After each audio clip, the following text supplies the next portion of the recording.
بسم اللہ الرحمن الرحیم۔ ختم نبوت کے دروس کا سلسلہ چل رہا ہے۔ آئیے آج آپ حضرات کی خدمت میں احمدی اور احمدیت کی اصطلاح کے بارے میں کچھ عرض کرتے ہیں۔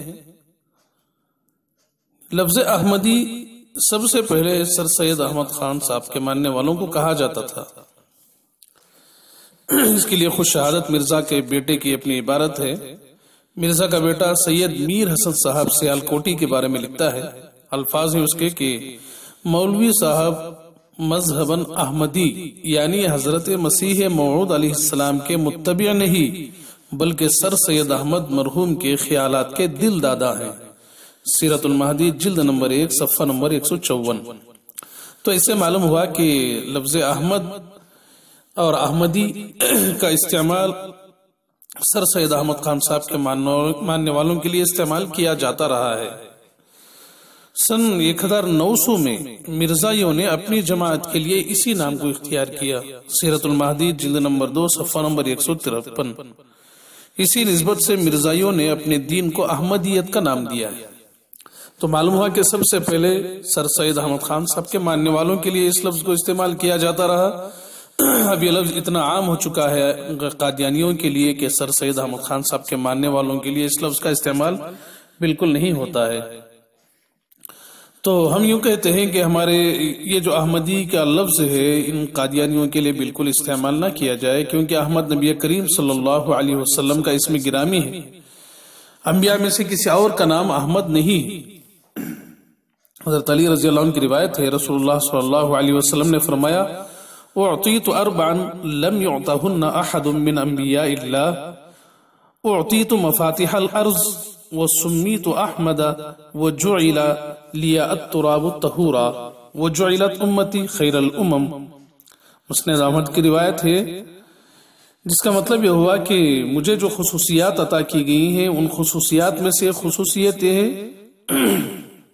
کہ مجھے اللہ تعالیٰ نے نام احمد رکھا ہے، منتخب کیا ہے، اور یہ جو نام ہے کہ انبیاء میں سے کسی کا نام نہیں ہے۔ تو یہ نام ہم کیوں ان قادیانیوں کے لیے استعمال کریں؟ ہم تو ان کے لیے قادیانی ہی کا لفظ استعمال کریں گے، یہ اگرچہ اپنے آپ کو احمدی کہتے ہیں۔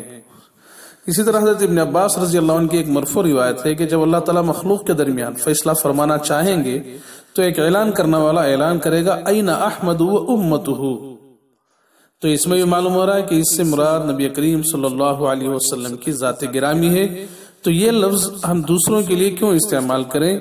اور یہ لوگ قادیانی دھوکہ دینے کی کوشش کرتے ہیں۔ خود قادیانی کا اپنا کہنا ہے کہ جو لفظ احمد قرآن شریف میں آیا ہے اسمہ احمد کے لفظ سے، وہاں احمد سے مراد میری خود ذات مراد ہے۔ تو یہ ہم کسی بھی طرح ان کے لیے اس لفظ کو استعمال نہ کریں۔ مسلمان انبیاء والے نام رکھتے ہیں برکت کے واسطے، مگر قادیانی نے سب انبیاء کے نام اپنے لیے رکھ لیے، یہ برکت کے لیے نہیں رکھا۔ یہ نام انبیاء علیہ السلام کے اپنے لیے اس واسطے رکھ لیا کہ ان انبیاء کے نام سے جو بھی احادیث، جو بھی آیات نازل ہوتی رہیں گی ان سب کو اپنی طرف منسوب کرنا چاہتا تھا۔ تو اس اعتبار سے اس نے انبیاء علیہ السلام کی بھی گستاخی کی ہے، اور اسی طرح ان کے نام کا غلط استعمال بھی کیا ہے، اور قرآن شریف اور احادیث میں تحریف کا مرتکب بھی ہوا ہے کہ قرآن اور احادیث میں جو مسیح کا لفظ حضرت عیسیٰ علیہ السلام کے لیے استعمال ہوتا تھا اور جو احمد کا لفظ آپ علیہ السلام کے لیے استعمال ہوتا تھا، اس لفظ کو اس نے اپنے لیے اپنی طرف منسوب کرنے کی کوشش کیا ہے۔ یہ اس کی بہت بڑی جسارت ہے۔ ان کو مرزائی قادیانی ہی ہم کہتے رہیں گے، کبھی بھی ہم احمدی ان کے لیے استعمال نہیں کریں گے۔ مزید اس سلسلے میں تحقیق حاصل کرنا چاہیں اور مزید مطالعہ کرنا چاہیں تو حضرت نانوتی رحمۃ اللہ علیہ اور خدمات ختم نبوت ایک کتاب ہے، اس کتاب میں صفحہ نمبر 18 پر یہ تحقیق اور یہ مضمون موجود ہے۔ اس سلسلے میں معلومات حاصل کی جا سکتی ہے۔ بہرحال آج اتنا ہی۔ اللہ تعالیٰ سے دعا کریں کہ اللہ تعالیٰ ایسے جھوٹے لوگوں اور ایسے مکاروں سے امت کی حفاظت عطا فرمائے، اور جو لوگ ان مکاروں کی مکاری میں آ چکے ہیں اور قادیانیت اختیار کر چکے ہیں، اللہ تعالیٰ انہیں پھر سے راہ حق کی طرح راہ حق دکھلائے۔ وآخر دعوانا ان الحمد للہ رب العالمین۔